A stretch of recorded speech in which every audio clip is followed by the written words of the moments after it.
Hi guys, good morning everyone. क्या हाल चाल, कैसे हैं आप लोग? Good morning sir. Good morning sir. Good morning.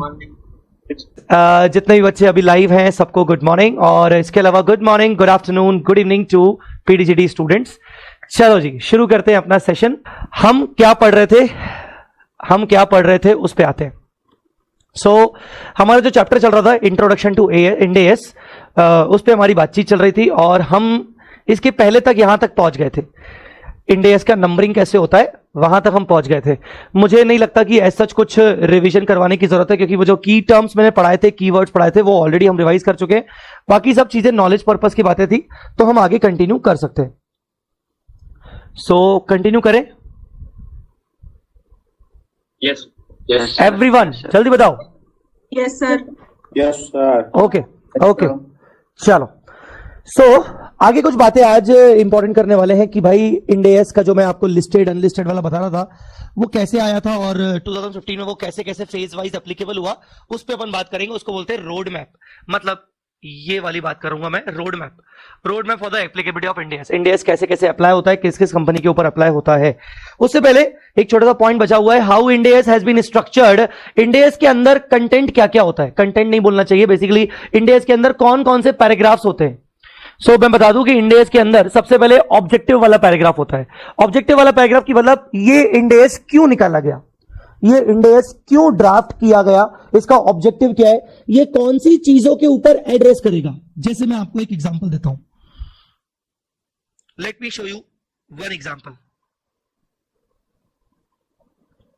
अब जैसे इंड एएस 115 है, उसका नाम है revenue from contract with customer, मतलब रेवेन्यू के ऊपर है। तो इसके सबसे पहले ऑब्जेक्टिव ही इसका पहले डिफाइन होता है कि भाई बेसिकली इसका ऑब्जेक्टिव क्या है इंड एएस 115 का। तो Ind AS 115 set the principle to apply, ऐसे ही जस्ट बता रहा हूं। Ind AS 115 set the principle to apply when reporting about the nature. किस चीज का नेचर, रेवेन्यू का नेचर क्या होना चाहिए, क्या क्या नेचर ऑफ रेवेन्यू डिफाइंड है इसके अंदर। अमाउंट, कैसे अमाउंट को हमें रिकॉर्ड करना है।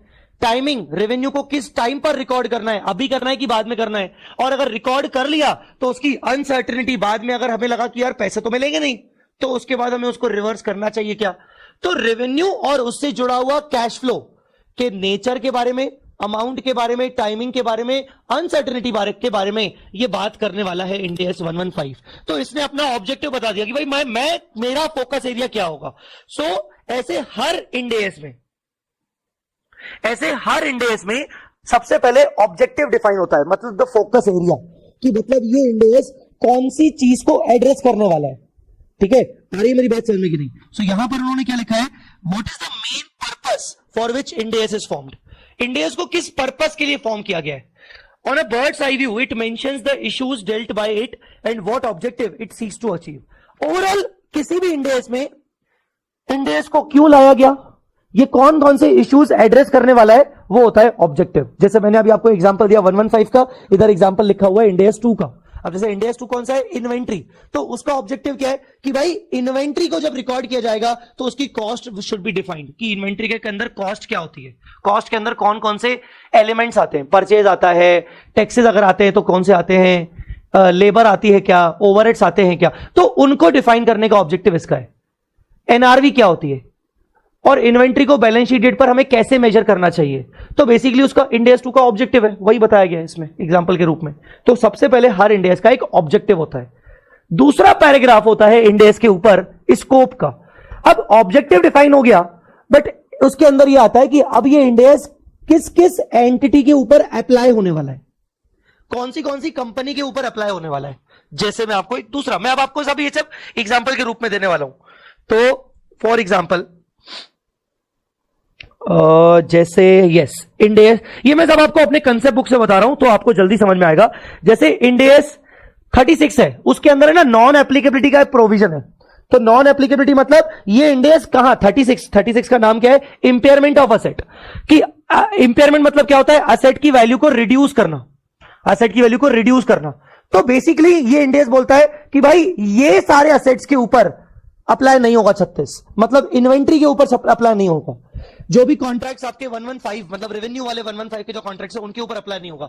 तो कौन कौन सी चीजों के ऊपर ये इंड एएस अप्लाई नहीं होने वाला है, स्कोप, स्कोप मतलब basically applicability and non applicability, कहां कहां अप्लाई होगा या कहां कहां नहीं होगा। और नीचे वो उसने ऊपर उसने बता दिया कि कहां कहां नहीं होगा, फिर नीचे बता दिया कि नहीं नहीं पर इन 3 जगह पर तो स्पेसिफिकली अप्लाई होके रहेगा। 36 applies to the financial asset classified as subsidiary associate joint venture, तो इनके ऊपर होगा पर ऊपर वाली चीजों के ऊपर नहीं होगा। तो इसको कहते हैं स्कोप। तो इंडेज में सबसे पहले क्या आया, ऑब्जेक्टिव, कि भाई वो इंडेज क्यों बनाया गया है, वो कौन कौन से इश्यूज को एड्रेस करेगा। दूसरा स्कोप, ये इंडेक्स कहां कहां अप्लाई होगा कहां कहां नहीं होगा, ये हम पढ़ते हैं। ये हम पढ़ रहे हैं कि भाई स्कोप में क्या क्या आ गया। What the standard intends to cover, its ambit is mentioned in the scope heading. In many cases it defines specifically what it intends not to cover. इसके अंदर क्या क्या कवर नहीं होने वाला है, क्या क्या कवर होने वाला है। For example, para 2 of the Ind AS 2 states that it applies to all inventories except financial instruments. अब जैसे Ind AS 2 बोलता है कि ये हर प्रकार की इन्वेंट्री के ऊपर लगने वाला है, बट फाइनेंशियल इंस्ट्रूमेंट जैसे shares, equity shares, stock, debentures, अगर तुम्हारे पास ये सब ऐसा इन्वेंट्री है तो नहीं लगेगा, भले वो इन्वेंट्री है तुम्हारे लिए। तो इसका ये स्कोप इसने तय कर दिया। तो Ind AS अपना स्कोप बताता है। तो पहला चीज आता है, Ind AS का पार्ट होता है ऑब्जेक्टिव, Ind AS का दूसरा पार्ट होता है स्कोप, तीसरा पार्ट डेफिनेशन। अब आगे किसी भी Ind AS की अगर बात करें, अब सपोज Ind AS 2 की बात करें, तो Ind AS 2 आपको बचपन से पता है, कॉस्ट और NRV whichever is lower. But what is cost, what is NRV, who is going to define it. ये Ind AS 2 को ही डिफाइन करना पड़ेगा कि भाई मैं जो आगे बातें करूंगा उसके लिए मुझे आज पहले डिफाइन करना पड़ेगा कि एनआरवी का मतलब क्या होता है। ठीक है, अब जैसे मैंने अभी आपको एक Ind AS 36 दिखाया, तो अब आप देखो रेलेवेंट डेफिनेशंस। Ind AS 36 के अंदर रेलेवेंट डेफिनेशन है कि भाई कैरिंग अमाउंट का मतलब क्या होता है, कैश जनरेटिंग यूनिट का मतलब क्या होता है, क्योंकि ये सब टर्म्स आगे यूज होंगे 36 के अंदर, तो वो सब डेफिनेशन में आ गए। तो इसका तीसरा पार्ट होता है रेलेवेंट डेफिनेशंस बताना, हर चीज को, हर कीवर्ड को डिफाइन करना, जो कि बहुत ज्यादा इस इंडेक्स के अंदर यूज आने वाले हैं। हर इंडेक्स में डेफिनेशंस आती है। और जो मैं बोल रहा हूं वो समझ में आ रहा है क्या?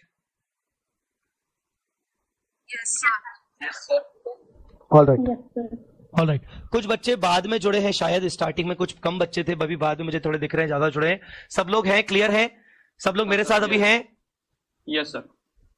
All right. मैं अभी आया हूँ। आप अभी आए हो, तो बस हम यहीं से पढ़ना शुरू हुए थे, जो भी अभी आए हैं मैंने यहीं से पढ़ाना शुरू किया कि Ind AS स्ट्रक्चर कैसे होता है, Ind AS के अंदर कौन कौन सी चीजों के बारे में लिखा होता है। एक ऑब्जेक्टिव होता है, मतलब बेसिकली Ind AS का पर्पस, Ind AS क्यों बनाया गया, उसका ऑब्जेक्टिव क्या है, बेसिकली वो कौन सी चीजों को टारगेट करने वाला है। स्कोप, कहां एप्लीकेबल होगा कहां नहीं होगा, कौन कौन सी चीजों के अंदर एप्लीकेबल होगा। डेफिनेशन, उस पर्टिकुलर Ind AS के अंदर जो भी बातें होने वाली है, ट्रीटमेंट होने वाले हैं, मेजरमेंट्स होने वाले हैं, उसके अंदर एक बहुत इंपॉर्टेंट टर्म्स यूज होंगे, तो उन टर्म्स को डिफाइन करने के लिए Ind AS के अंदर डेफिनेशन वाला पार्ट होता है। The next part is the content of the standard, ये मेन पार्ट होता है। कंटेंट मतलब अब स्टैंडर्ड यहां से शुरू हो रहा है, बताना शुरू कर रहा है अपनी बातें कि भाई जैसे Ind AS 2 है इन्वेंट्री, वो बताना शुरू कर रहा है कि बेसिकली इन्वेंट्री का मेजरमेंट कैसे होना चाहिए, कॉस्ट और NRV whichever is lower. फिर चलो कॉस्ट की बात हो रही है, तो कॉस्ट के अंदर अब क्या क्या आएगा कि भाई कॉस्ट के अंदर परचेज कॉस्ट आएगा, उसके अंदर कन्वर्जन कॉस्ट आएगा, ओवरहेड्स आएगा, लेबर आएगा, फिर उसके अंदर अदर कॉस्ट आएगा कि नहीं, इंश्योरेंस आएगा कि नहीं, वेयर हाउस गोडाउन का रेंट आएगा कि नहीं। चलो ठीक है, ये कॉस्ट हो गई। अब कॉस्ट फाइंड आउट करने के कौन कौन से तरीके हैं, फीफो मेथड। मैं आपको Ind AS 2 का एग्जांपल इसलिए दे रहा हूं क्योंकि आप बहुत जल्दी समझ जाओगे। मैं अगर बाकी Ind AS जो बताऊंगा, जो आपने इंटर लेवल पे नहीं पढ़े, तो हो सकता है समझने में प्रॉब्लम आएगी। तो ये होता है मेन कंटेंट। अभी जैसे फीफो मेथड पे कॉस्ट फाइंड आउट करें कि वेटेड एवरेज पे करें, या फिर जो दूसरे मेथड्स होते हैं, इंटर में आपने पढ़े थे retail price method, standard costing method. फिर आ गए एनआरवी पे कि एनआरवी को कैसे एस्टिमेट किया जाता है, एनआरवी के अंदर सेलिंग प्राइस कैसे माइनस होगा, एनआरवी किस दिन की ली जाएगी, ठीक है ना। तो ये सारी जो बातें चल रही हैं, ये होता है main content of the standard. Standard का मेन कंटेंट क्या लिखा है, it includes the main principles of the standard. ये सबसे मोस्ट इंपॉर्टेंट स्टैंडर्ड की जान होती है, और यही सारे के सारे बहुत सारे इसको कवर किया जाता है कई सारे डिफरेंट डिफरेंट पैराग्राफ्स में, डिफरेंट पैराग्राफ्स में। तो ये पूरी जान होती है Ind AS की, content of the standard. It includes the main principle of the standard, it generally contains the principles of recognition. हाँ, ये इंपॉर्टेंट है। रिकॉग्निशन मतलब रिकॉर्ड कैसे करना है, मेजरमेंट, अमाउंट फाइंड आउट कैसे करना है, ठीक है ना। Subsequent measurement, balance sheet date पर हमें उसको कैसे रीमेजर करना है। सब्सिक्वेंट मेजरमेंट मतलब रीमेजरमेंट बैलेंस शीट डेट पर along with other standard specific contents grouped in the appropriate heading. तो कुल मिला के ये जो मेन कंटेंट है इसके अंदर रिकॉर्डिंग की बातें, मेजरमेंट की बातें और बैलेंस शीट डेट पर रीमेजरमेंट की बातें करवाई जाती है। अकाउंटिंग ट्रीटमेंट कुल मिला के तुम्हारी भाषा में इसके अंदर अकाउंटिंग ट्रीटमेंट डिस्कस होता है। मेरी बात समझ में आ रही है कि नहीं? हाँ, उसके बाद का कौन सा है आप मुझे बताइए, आपकी किताब में उसके बाद का कौन सा है? अभी मैंने एक्चुअली आईपैड को स्विच ऑफ करके स्विच ऑन किया है। डिस्क्लोजर। तो भाई कंटेंट पूरा यूज हो गया, ठीक है। कंटेंट के अंदर पूरे अकाउंटिंग ट्रीटमेंट्स आ गए, पूरे मेजरमेंट क्राइटेरिया आ गए। रिकॉग्निशन का मतलब होता है रिकॉर्ड करना, मतलब एंट्रीज वगैरह के पॉइंट ऑफ व्यू से। मेजरमेंट का मतलब होता है कि भाई उसको किस वैल्यू पर रिकॉर्ड किया जाए पहली बार। सब्सिक्वेंट मेजरमेंट मतलब बैलेंस शीट डेट पर किस वैल्यू पे मेजर किया जाए। अब डिस्क्लोजर क्या हो गया कि पूरा कंटेंट वो हो गया कि भाई यस कंटेंट का क्या करना है। अब बेसिकली डिस्क्लोजर मतलब आपने अकाउंटिंग तो कर ली, अब एक एंटिटी को अपने नोट्स टू अकाउंट्स में उस पर्टिकुलर इन्वेंट्री के रिगार्डिंग या फाइनेंशियल इंस्ट्रूमेंट के रिगार्डिंग या किसी लायबिलिटी के रिगार्डिंग कौन कौन से नेसेसरी डिस्क्लोजर्स करने जरूरी है ताकि यूजर्स को रियल पोजीशन समझ में आ जाए। तो उस इंड AS के अंदर फिर नेक्स्ट पार्ट डिस्क्लोजर वाला पार्ट होता है। जो नेक्स्ट पार्ट होता है दैट इज ऑफ डिस्क्लोजर वाला पार्ट। तो the next part is the disclosure. Content में क्या पढ़ा हमने? Includes the main principles of the standard. It generally contains the principle of recognition, measurement, subsequent measurement. Recognition record करना, measurement आपका value find out करना पहली बार, subsequent measurement मतलब balance sheet date पर उसकी वैल्यू फिर क्या होगी। अगर फिक्स असेट है तो डेप्रिसिएशन माइनस करने के बाद होना चाहिए, तो वो सब बातें करना। Disclosure this section covers what qualitative and quantitative information required to be disclose in the financial statements pertaining to the matter covered in the standard. Wherever applicable, it also contains a particular asset, liability, income, expense should be presented. कुल मिला के disclosure के अंदर की भाई क्या क्या present करना है आपको असेट के बारे में और डिस्क्लोजर क्या क्या देने वो सब होता है। Next part of the Ind AS is transitional provision. Transition मतलब तो वर्ड पता ही होगा आपको, ट्रांजिशन मतलब तो वर्ड पता ही होगा बेटा, क्या मतलब होता है? Yes, sir. क्या मतलब होता है ट्रांजिशन का? Following new accounting rule. Following Indian AS to India. Option of Ind AS for very good very good. जब हम पहली बार कोई इंड AS अप्लाई करते हैं, जब हम पुराने से नए सिस्टम में आते हैं, तो ये वही है। हर इंड AS जब जब इशू होता है तो उसके लास्ट में second last paragraph transitional provision होता है और इफेक्टिव डेट होती है। इफेक्टिव डेट मतलब कौन सी डेट से ये पर्टिकुलर इंड AS अप्लाई होने वाला है। और अगर आप इसको पहली बार अप्लाई करने वाले हो और आप पुराने किसी AS से आ रहे हो, तो आपको कौन कौन सी चीजों का ध्यान रखना है, कौन कौन सी चीजों के ऊपर हमने आपको एग्जम्पशन दिया है। जैसे चलो, जैसे 1 अप्रैल 2024 से मैं पहली बार इंड AS लगाऊंगा। इससे पहले मैं AS2 लगाता था, AS2 इन्वेंट्री। अब मैं इंड AS2 लगाऊंगा अपनी इन्वेंट्री के ऊपर 1 अप्रैल 24 से फॉर एग्जांपल। अब 1 अप्रैल 24 को ऐसा तो नहीं कि मैं अपना नया धंधा शुरू कर रहा हूं, नया बिजनेस शुरू कर रहा हूं, मेरे पास तो ओपनिंग इन्वेंट्री रखी होगी पहले से ही, और वो तो पुराने AS के अकॉर्डिंग होगी, है ना। अब मान लो पुराने AS के अकॉर्डिंग कॉस्ट के अंदर 2-3 चीजें आती हैं, purchase price, conversion cost, other cost.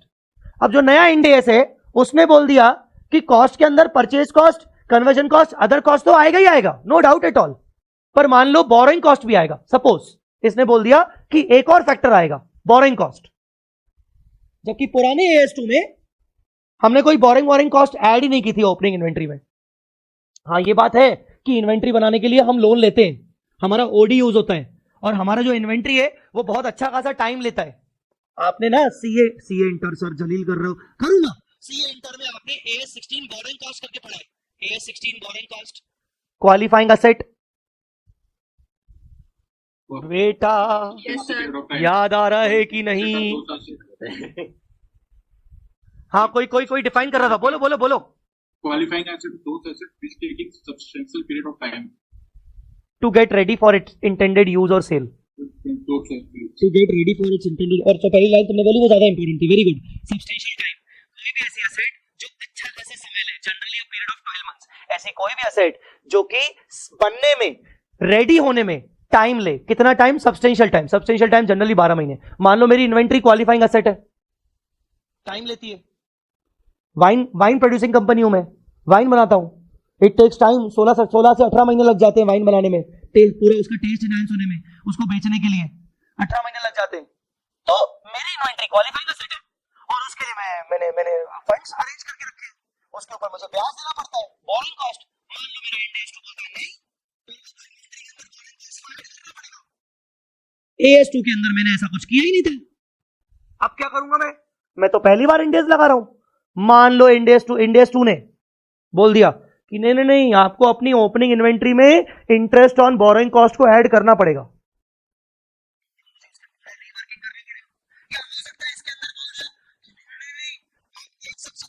Transition provision में कई बार एग्जम्पशन लिखे आते हैं कि चलो वैसे तो हम बोलते हैं कि भाई बोरिंग कॉस्ट होना चाहिए, पर आपकी ओपनिंग इन्वेंट्री के लिए एग्जम्पशन है कि जो भी आपकी ओपनिंग इन्वेंट्री है उसमें अगर बोरिंग कॉस्ट नहीं भी हुई क्योंकि आप पुराने एज से आए हो तो आपको एग्जम्पशन है, आपको हम अलाउ करते हैं कि आप ओपनिंग इन्वेंट्री में कोई एडजस्टमेंट नहीं करो, उसको डीम्ड कॉस्ट एज पर इंडेस मान लो, पर अब से लेकर जो भी नई इन्वेंट्री खरीदोगे उसके ऊपर तो आपको लगाना पड़ेगा। तो ये सब क्या है? ये सब ट्रांजिशनल प्रोविजन है।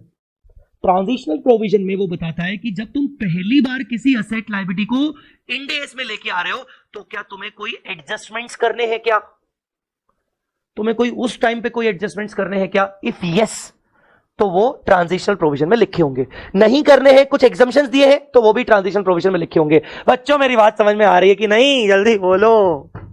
Yes, sir. Yes, sir. That is called transitional provision. Transitional provision के ऊपर हर इंडेस के अंदर कुछ ना कुछ लिखा होता है, पर एक इनका सबका बड़ा बाप है, इंडेस 101। उसका नाम ही है first time adoption of Ind AS, कि जब तुम पहली बार सारे इंडेस पहली बार अप्लाई करोगे तो उस टाइम पे तुम्हें हर इंडेस के ट्रांजिशनल प्रोविजन की तो सुननी है, फिर अंत में तुम्हें मेरे पास आना है, मैं तुम्हें बताऊंगा कि अल्टीमेटली कैसे कैसे फॉलो करना है। तो वो एक 101 की बातें यहां पर तुम्हें दिख रहेगा, कहीं पर लिखी होंगी। तो ये होता है transitional provision. Last but not the least, appendices या अपेंडिक्स वगैरह इसको बोलते हैं। बेसिकली जो मैं कल आपके साथ बात कर रहा था, याद होगा आपको कि हर स्टैंडर्ड के बाद में उसके अपेंडिक्स लगे होते हैं। IFRS के अंदर इफ्रिक होते हैं, इफ्रिक इंटरप्रिटेशन के लिए, गाइडेंस नोट वगैरह के लिए, कोई चीज को डिफाइन करना है, विथ एग्जांपल देना है, तो बेसिकली उसके इफ्रिक्स होते हैं। वैसे ही स्टैंडर्ड के पीछे अपेंडिक्स होते हैं, तो सबसे लास्ट में जो उसका पार्ट होता है वो अपेंडिक्स वाला पार्ट होता है। इसमें कई सारे एक्सप्लेनेशंस होते हैं जिसको इंडेस के मेन कंटेंट में कवर नहीं किया गया है, पर मेन कंटेंट को समझाने के लिए उन्होंने एक सेपरेट अपेंडिक्स बना दिया।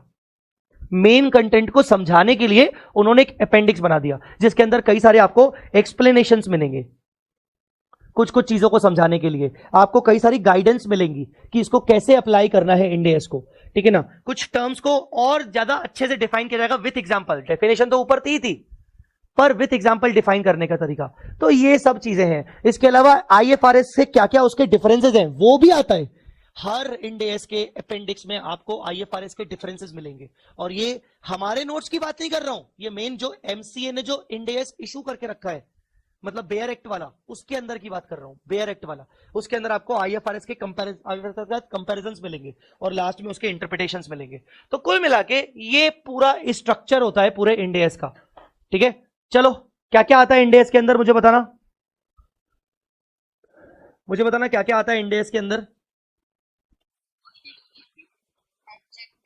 वेरी गुड, ऑब्जेक्टिव कोई भी बोल सकता है, जल्दी जल्दी बोलो।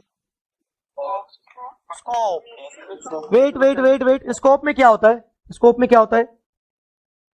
What by define when it is applicable or when it is not. Monika बोलो। तो स्कोप में बेसिकली आता है कि किस किसी एंटिटी पे ये अप्लाई होने वाला है इंडेस, इसका क्या क्या ये कवर करेगा। ऑल राइट, ठीक है, very good. Then the third, सब लोग बोलेंगे थर्ड वाला कौन सा आइटम था? Definition, very good. उसके बाद फोर्थ आइटम कौन सा होता है? कंटेंट। नीरज भाई कंटेंट क्या होता है? कंटेंट के अंदर क्या लिखा होता है? Main principle, recognition, measurement and subsequent measurement. Very good. Recognition measurement का मतलब ऋतिक भाई क्या होता है? रिकॉग्निशन मेजरमेंट वगैरह। First time recognition, subsequent measurement.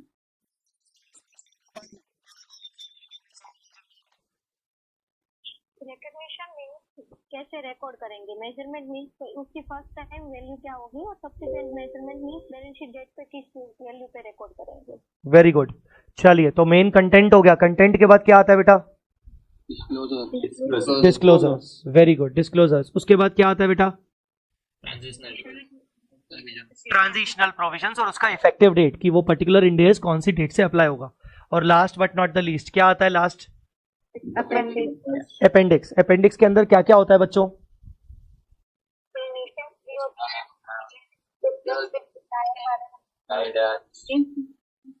बताते हैं ठीक है, ठीक है। मतलब कुछ एक्सप्लेनेशंस आते हैं, कुछ टर्म्स को मोर डिफाइन किया जाता है विद एग्जांपल्स, ठीक है ना। और क्या बोलते हैं, कुछ गाइडेंस वगैरह बताई जाती है, वो सब चीजें होती हैं। चलिए, तो ये होता है how Ind AS has been structured. आप अभी तक तो ये चैप्टर में समझ गए होंगे कि यार ये सब चीजें हमारे ना बस सिर्फ नॉलेज और हमारे बेसिक्स को स्ट्रॉन्ग करने के लिए बताया जा रहा है। Now the second next is road map for the applicability of Ind AS, जिसके लिए I will refer my notes specifically. Road map के लिए हमारे पास अलग से नोट्स हैं। Wait a minute. Road map,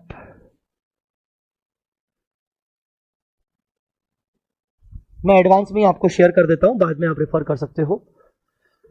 so road map of Ind AS. जब इंड एस आया था तो उसकी कैसे एप्लीकेबिलिटी करवाई गई थी, उसको बोलते हैं road map of Ind S. सुनना बहुत ध्यान से, थोड़ा सा इंटरेस्टिंग है, हालांकि थोड़ा सा पुराना वाला पार्ट है जो ऐसा रेलेवेंट नहीं है, पर कुछ कुछ पोर्शन इंटरेस्टिंग भी है। ध्यान से आप सुनिएगा। इंड एस सबसे पहले 2015 में आया। हम सब जानते हैं कि भाई उसका जो नोटिफिकेशन डेट है वो 16 फरवरी 2015 था। जब इंड एस आया तो 39 इंड एस लेके आया, साथ में 39 इंड एस लेके आया। उस टाइम पर इंड एस 115 और 116 नहीं थे, पर अब 115 116 हो चुके हैं, तो मैंने इंक्लूडिंग लिखा है। जब 2015 में आया था तो 115 नहीं था, 116 नहीं था, वो 114 लास्ट था उस टाइम पर। तो 2 इंड एस उसके बाद आए, मतलब 2015 के बाद। अब देखो तुम, अभी तक सिर्फ 2 स्टैंडर्ड अभी नए आए हैं अभी तक, ठीक है। जब वो आया था तब उस टाइम पर बैंकिंग कंपनीज के ऊपर अप्लाई नहीं होता था, इंश्योरेंस के ऊपर अप्लाई नहीं होता था, इवन एनबीएफसी के ऊपर भी अप्लाई नहीं होता था उस टाइम पर जब आया था। पर नाउ मैं आपको बता दूं कि एनबीएफसी के ऊपर अभी करंटली इंड एस अप्लाई होता है, उस टाइम पर अप्लाई नहीं होता था, ठीक है। अब जब फर्स्ट टाइम इंड एस आया तो इसको ऐसा नहीं बोला गया कि भाई सभी को इंड एस लगाना पड़ेगा, नहीं तो तकलीफ हो जाती, दिक्कत हो जाती। इन्होंने ना एक कंप्लायंस करने के लिए, इंड एस को अप्लाई करने के लिए इन्होंने फेजेस डिफाइन किए, फेज 1 फेज 2। इन्होंने 2 फेजेस में इंड एस को अप्लाई करवाया। फेज 1 में बड़ी कंपनीज जो होंगी वो अप्लाई करेंगी, और फेज 2 में जो थोड़ी सी छोटी होंगी वो अप्लाई करेंगी। बस 2 फेजेस में इंड एस को अप्लाई किया गया, करवाया गया, फेज 1 फेज 2। ये आपके लिए इंपॉर्टेंट है समझना। हो सकता है शायद इंटर लेवल पे थोड़ा बहुत आपने इसको पढ़ा हो, क्योंकि ये इंटर लेवल पे ओल्ड सिलेबस में जो इंटर आप पास करके आए उसमें भी था, ये उसमें भी था कंटेंट।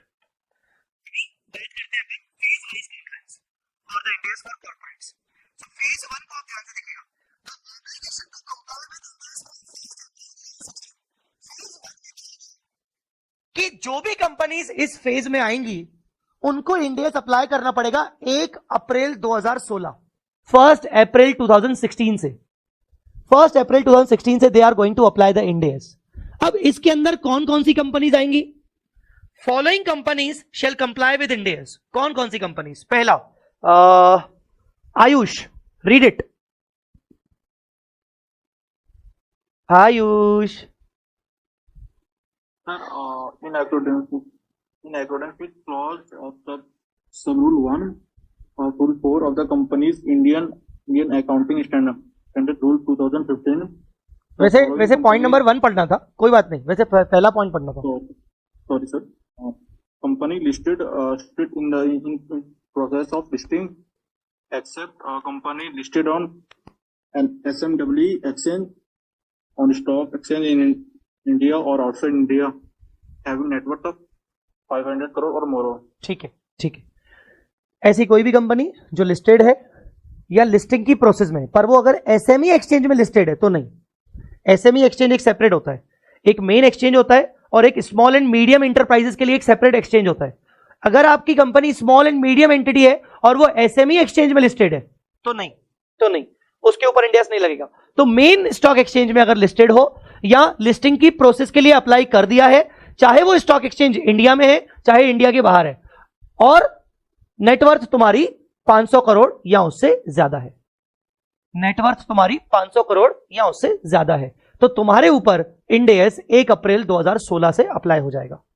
तो पहले फेज में कौन सी कंपनीज को लिया गया? कुल मिला के लिस्टेड कंपनीज को लिया गया जिनकी नेटवर्थ 500 से ऊपर है। सर कल तो आप कुछ बोल रहे थे कि सर लिस्टेड कंपनी तो हर प्रकार की लिस्टेड कंपनी आ गई। रुको ना यार, अभी ये फेज 1 है, अभी हम फेज 2 पे भी आएंगे। तो फेज 1 में सिर्फ उन लिस्टेड कंपनीज को लिया गया जिनकी नेटवर्थ 500 करोड़ या उससे ज्यादा है। Second, unlisted companies having net worth of more equal to और मोर देन 500 करोड़। वो पहली पॉइंट में लिस्टेड आ गया, दूसरी पॉइंट में आ गया अनलिस्टेड कंपनीज। मतलब कहीं ना कहीं ये सिर्फ बड़ी बड़ी कंपनीज को टारगेट कर रहे हैं जिनकी नेटवर्थ 500 करोड़ से ज्यादा है या 500 करोड़ टच है, पर छोटी कंपनीज को फॉलो नहीं कर रहे, 500 से नीचे वालों को वो फेज 1 में ला ही नहीं रहे। तो तुम भी अनलिस्टेड कंपनी हो, चलेगा। तुम्हारी अगर नेटवर्थ अगर 500 करोड़ से ज्यादा है या 500 करोड़ टच है तो तुम्हें भी इंडिया से अप्लाई करना पड़ेगा 1 अप्रैल से। द डेट इज 1 अप्रैल। और लास्ट, होल्डिंग कंपनी हो या सब्सिडरी हो या ज्वाइंट वेंचर हो या associate companies of the above, मतलब तुम्हारे ऊपर अगर इंडेक्स लग रहा है तो तुम्हारी सब्सिडरी के ऊपर, तुम्हारी एसोसिएट के ऊपर, तुम्हारी ज्वाइंट वेंचर के ऊपर, सबके ऊपर लगेगा। ये पॉइंट अपन डिस्कस कर चुके हैं तो इसलिए मैं बार बार रिपीट नहीं कर रहा हूं, ये अपन डिस्कस कर चुके हैं। इन तीनों में किसी को कोई पॉइंट, कोई डाउट? सबको क्लियर है ये पॉइंट्स? Yes sir. इनमें जो मेन समझाने का मेरा रीजन है वो है डेट, बाकी हम पढ़ चुके हैं। मोर ओवर डेट है आपकी। तो पहली बार इंडेस इंडिया में अप्लाई हुआ था 1 अप्रैल 2016 से। अब मैं तुमसे कुछ सवाल पूछने वाला हूं। अगर पहली बार 1 अप्रैल 2016 से हुआ था, कोई भी बोल सकता है 1 अप्रैल 2016 से हुआ था, तो टेल मी फर्स्ट ईयर कौन सा हुआ? 1/4/2015. 1/4/15.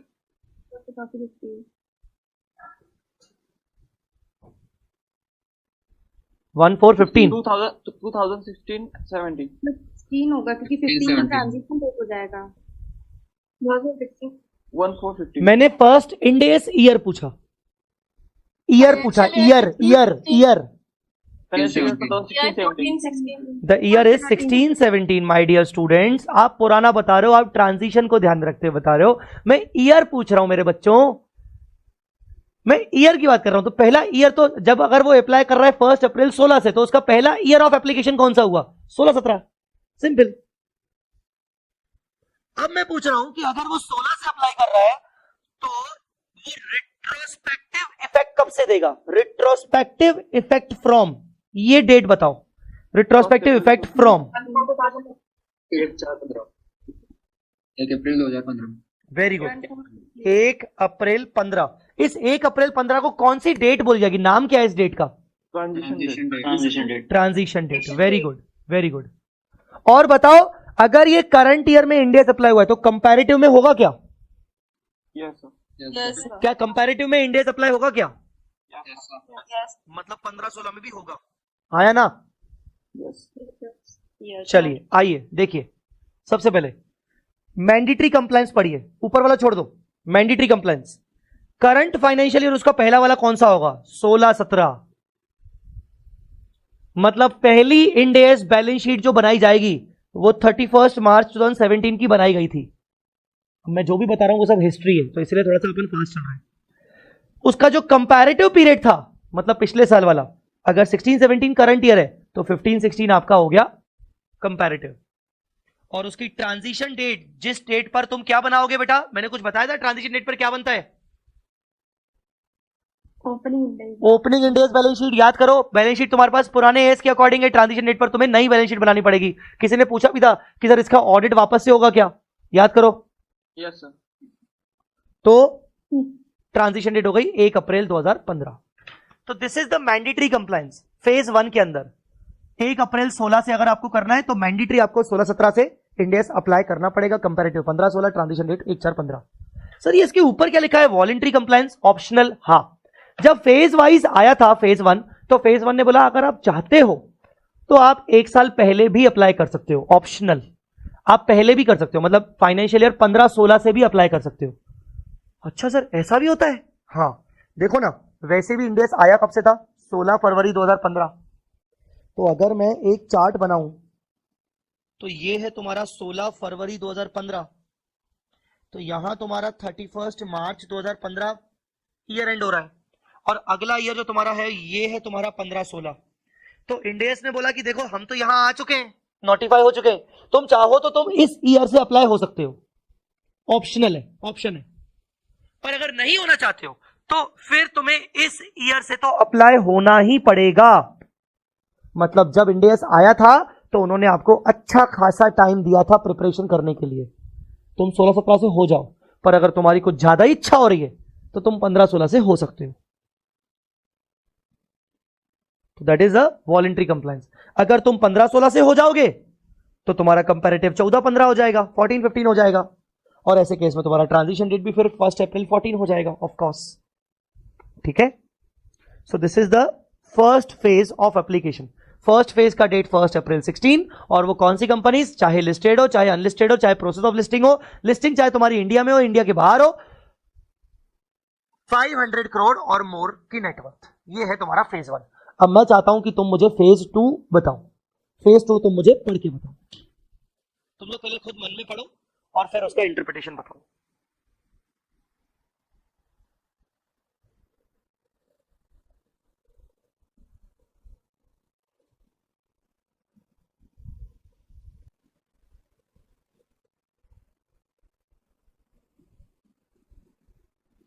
So can I?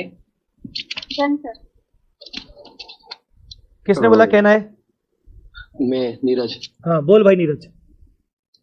Sir second phase में लिस्टेड कंपनी सारी आ गई, क्योंकि फर्स्ट लाइन में बोला है कि लिस्टेड इन जो 500 करोड़ से नीचे वाली थी वो सब आ गई, लिस्टेड कंपनी सारी आ गई। तो मेरा पूछना है नीरज भाई कि अगर मेरी नेटवर्थ 100 करोड़ है, हाँ तो वो फेज 2 में कवर हो जाएगी। मैं फेज 2 में आ सकता हूं क्या? Yes sir. अच्छा, मेरी नेटवर्थ नेगेटिव है, नेगेटिव नेटवर्थ हो सकती है, असेट माइनस लायबिलिटी, लायबिलिटी ज्यादा है, तो भी फेज, हाँ तो भी फेज 2, तो भी फेज 2। Very good. तो मतलब फेज 2 में दुनिया भर की सारी लिस्टेड कंपनीज आ गई जिनकी नेटवर्थ 500 करोड़ के नीचे है। अब चाहे 1 रुपए की हो, चाहे 100 रुपए की हो, चाहे 100 करोड़ की हो, चाहे 500 करोड़ के नीचे कुछ भी हो, चाहे नेगेटिव हो, सारी लिस्टेड कंपनीज आ गई, राइट? Yes sir. चलो आगे बोलो नीरज। सेकंड अनलिस्टेड कंपनी वो वाली जो 500 करोड़ से नीचे की नेटवर्क है लेकिन 250 करोड़ से ज्यादा की है। ठीक है, तो मेरी नेटवर्थ है 200 करोड़, मेरी नेटवर्थ है 200 करोड़, तो नहीं आएगी, फेज 2 में भी नहीं आएगी। फेज 2 में भी नहीं आएगी। तो मैं कौन से फेज में आऊंगा? मेरे ऊपर इंडेक्स लगेगा कि नहीं लगेगा? नहीं लगेगा, क्योंकि अनलिस्टेड कंपनी के ऊपर 250 करोड़ या उससे ज्यादा कभी लगेगा। ठीक है, तो मेरे ऊपर क्या लगेगा? केस AS लगेगा। Very good. Unlisted company having net worth of more than 250 crore but less than 500 crore, more than और equal to 250 crore but less than 500 crore. ठीक है, तीसरा क्वेश्चन पूछने की जरूरत नहीं, सबको पता होगा, होल्डिंग सब्सिडरी एसोसिएट जेवी ऑफ द अबव, इन सबकी होल्डिंग सब्सिडरी जेवी वगैरह आ गए। सबको यहां तक क्लियर है पॉइंट? ठीक है, तो ये जो वॉलंटरी कंप्लायंस है फेज 2, ये डेट तो किसी ने बताई नहीं यार, तुमने डेट तो बताई नहीं, कौन सी डेट से अप्लाई होगा ये? Very good. मैंडेटरी है, मैंडेटरी होगा ये 1 अप्रैल 17 से। मतलब पहला फेज मैंडेटरी कब से हुआ था? 1 अप्रैल 16, दूसरा फेज आपका आ गया 1 अप्रैल 17 से। ये आपका मैंडेटरी वाला पॉइंट है जो यहां से अप्लाई होगा। क्या वॉलंटरी हो सकता है क्या 1 साल पहले? क्या वॉलंटरी 1 साल पहले हो सकता है? हो सकता है, वॉलंटरी भी हो सकता है 1 साल पहले। मतलब मैंडेटरी अगर 17-18 है तो वॉलंटरी कैन बी 16-17। ठीक है, ट्रांजिशन डेट उसके अकॉर्डिंग डिसाइड हो जाएगी, ट्रांजिशन डेट उसके हिसाब से रहेगी।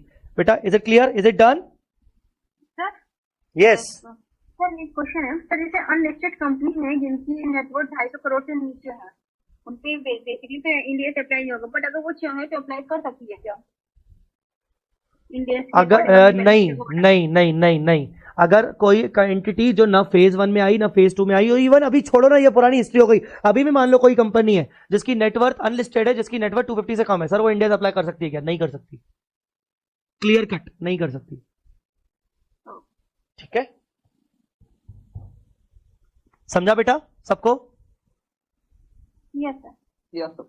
सर सर नेटवर्थ बोल रहे हो आप, किस दिन की नेटवर्थ देखनी है सर? किस दिन की नेटवर्थ देखनी है, कौन सी नेटवर्थ देखनी है?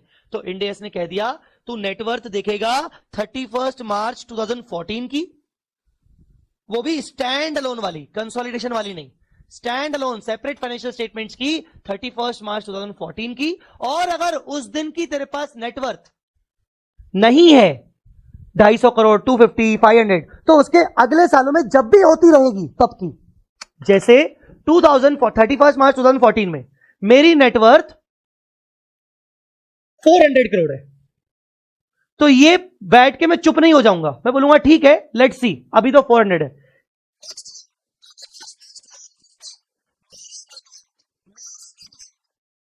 $501 करोड़ हो गई, 501। मैं बोल रहा हूं 31 मार्च 14 को माय नेटवर्थ वाज 400, बट 31 मार्च 15 को my net worth becomes 501 crore. Tell me phase 1 किस दिन से अप्लाई होने वाला है? फेज वन किस दिन से अप्लाई होने वाला है? फेज 1 किसी की आवाज क्यों नहीं आ रही मेरे को? 16, 17. मैं दिन बोल रहा हूं, दिन डेट बोल रहा हूं, डेट 1 अप्रैल 16। वेरी गुड, 1 अप्रैल कहां लिखा है? ये रहा 1 अप्रैल 16। तो सुनो बहुत मजे की बात कि सबसे पहले तो तुम नेटवर्थ 31 मार्च 14 की चेक करोगे। अगर तुम्हें उस दिन की नेटवर्क कम लग रही है कोई बात नहीं, अभी भी 1 अप्रैल 16 में टाइम है, तो 31 मार्च 15 में क्या तुम्हारी नेटवर्क 500 क्रॉस हो गई? हाँ, तो भी तुम फेज 1 में आ जाओगे, तो सर फिर 31 मार्च 14 बोलने का मतलब क्या था? मतलब इसलिए था कि नोटिफिकेशन देखो किस दिन आया था, 16 फरवरी 15 को, और नेटवर्थ किस दिन की चेक करनी है? सबसे पहले 31 मार्च 14 को, मतलब नोटिफिकेशन आने से पहले की डेट, ताकि कोई भी कंपनी अपने फाइनेंशियल स्टेटमेंट में चेंजेस ना कर पाए।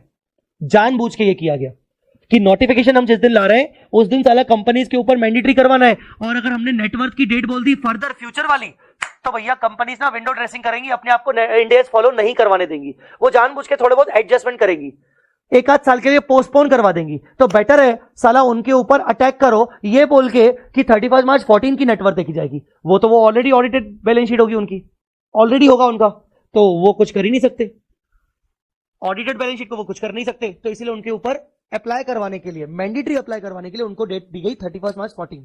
पर ये भी प्रोविजन साथ में लिया गया कि यार ऐसी भी तो बहुत सारी कंपनी हो सकती है जिनकी 31 मार्च 14 को नेटवर्थ कम हो पर जस्ट अगले साल उनकी ज्यादा हो जाए, ऐसा भी तो हो सकता है। तो बोला गया कि भाई 31 मार्च 14 की नेटवर्थ प्रायोरिटी में नहीं है उस टाइम पे फॉलो, तुम फेज 1 में नहीं आ रहे हो, फेज 2 में नहीं आ रहे हो, तो 31 मार्च 14 के बाद जो भी बैलेंस शीट्स बनेंगी उस बैलेंस शीट्स की नेटवर्थ तुम्हें चेक करते रहना है। तो 31 मार्च 15 में मान लो मेरी 501 हो गई, still I will be covered under phase 1 only, because अभी फेज 1 का मैंडेटरी वाला डेट अभी आया नहीं है, तो उससे पहले जो भी मेरी नेटवर्थ बढ़ गई तो मैं आ जाऊंगा फेज 1 में। कुछ आया समझ में कि नहीं? Yes. मैं एक सवाल पूछ रहा हूं आप सबसे, 31 मार्च 14 में नेटवर्थ वॉज 400, 31 मार्च 15 में नेटवर्थ वॉज 420, 31 मार्च 16 में नेटवर्थ बिकम 501 करोड़। बताओ मैं फेज 1 में हूं कि फेज 2 में हूं? Phase 2. Phase 2. सोचो ध्यान से, फेज 1 की डेट कब से अप्लाई हो रही है? फेज 1 की डेट कब से अप्लाई हो रही है? 1 अप्रैल 16। फेज 1 सर, 16 से पहले क्या नेटवर्थ किसी भी तरीके से 500 करोड़ क्रॉस हो चुकी है क्या? 1 अप्रैल 16 से जस्ट पहले क्या मेरी नेटवर्थ क्रॉस हो चुकी है क्या? Yes sir, Yes. हाँ या ना?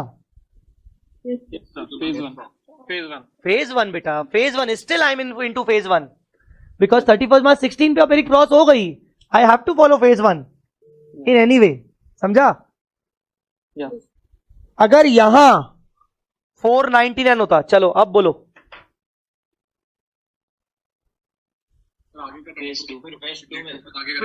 फिर तो शॉर्ट फेज 2, समझा कि नहीं समझा? यस सर, तो आपको नेटवर्क चेक करनी है 31 मार्च 14 और उसके बाद की। अब देखो जो भी अपन पढ़ रहे हैं वो सब हिस्ट्री है ना, तुम्हें इसके ऊपर कोई क्लाइंटल मिलने वाला है, सबका तो पुराना हो चुका है ना। सर आप तो ना एक काम करो, ये जो हिस्ट्री पढ़ा रहे हो उसके साथ साथ करंट सिचुएशन बताओ। सर करंटली क्या होता है? करंट का सिंपल है भाई, इन्होंने 2 फेजेस में डिफाइन कर लिया, इसका मतलब 2 फेजेस के अकॉर्डिंग अब हमें समझ में आ गया ऑल लिस्टेड, पहली बात तो। दूसरा समझ में आ गया all unlisted having net worth of 250 crore और मोर। तो करंट स्टेटस बिल्कुल क्लियर है, जो मैं आपको पिछली क्लासेस तक ऑलरेडी पढ़ा चुका हूं कि बेटा अगर कोई भी कंपनी है जो लिस्टिंग में जा रही है उसको पहले दिन से इंडिया अप्लाई करना पड़ेगा। कोई भी कंपनी जो अनलिस्टेड कंपनी है जिसकी नेटवर्थ एक बार बस 250 से 250 टच हो जाए, अगले साल से उसको किसी भी हाल में इंडिया लगाना पड़ेगा। ये करंट सिचुएशन है, ये आपके क्लाइंट्स के लिए अभी करंट सिचुएशन ये है। पुराना क्या तुम अभी अपन रियल लाइफ में क्या अप्लाई कर पाएंगे इस चीज को? कुछ भी अप्लाई नहीं कर पाएंगे, ठीक है। द नेक्स्ट इज नेटवर्थ का, कल मैंने फॉर्मूला लिखवाया था आपको, Yes, sir. कल नेटवर्थ का फॉर्मूला लिखवाया था ना आपको, ये वही फॉर्मूला लिखा हुआ है पर उसके नीचे नोट लिखा हुआ है। नोट को ध्यान से देखो, ESOP reserve and capital reserve made out of government grant shall be the part of net worth for the purpose of calculating India's applicability। ये इंपॉर्टेंट है, मैं आ रहा हूं आपके डाउट पर ऋतिक। यस, तो ESOP reserve and capital reserve made out of the government grant will be the part of the net worth for the purpose of India's applicability. तो net worth निकालते वक्त आपको ESOP रिजर्व, सर ये ESOP रिजर्व क्या होता है बेटा? इंटर में तुमने पढ़ा था ESOP का चैप्टर, उसके अंदर हम एंट्री करते थे employee compensation expense account debit to employee stock option outstanding, याद करो। वो जो एम्प्लॉय स्टॉक ऑप्शन आउटस्टैंडिंग करते थे उसको हम रिजर्व एंड सरप्लस में रखते थे, तो वो रिजर्व भी तुम्हारे नेटवर्थ का पार्ट बनेगा। दूसरा capital reserve made out of government grant, तुम सीए इंटर में पढ़ते थे AS12 गवर्नमेंट ग्रांट, और उसमें तुम पढ़ते थे कि अगर तुम्हें कोई ग्रांट मिली है वो प्रमोटर्स कॉन्ट्रीब्यूशन वाली, ठीक है ना, प्रमोटर कॉन्ट्रीब्यूशन वाली ग्रांट मिली है तो उसको तुम कैपिटल रिजर्व में डालोगे, वो बेसिकली तुम्हारा ये वाला कैपिटल रिजर्व है, तो वो भी तुम्हारे नेटवर्थ में आएगा। तो ध्यान रखना कि ESOP रिजर्व और कैपिटल रिजर्व भी तुम्हारे नेटवर्थ में आएगा, ये इंपॉर्टेंट है। हाँ Hrithik, from unlisted company net worth जितना भी पुराना देख सकते हैं। ऋतिक मैं आपका डाउट समझा नहीं, आप ऑडियो यूज करो। लिस्टेड कंपनी के लिए 250 तक का जो टर्नओवर है, नेटवर्थ है, वो कभी कभी कब का भी देख सकते हैं ना सर? कब का भी मतलब वही 31 मार्च 14 के बाद कब का भी,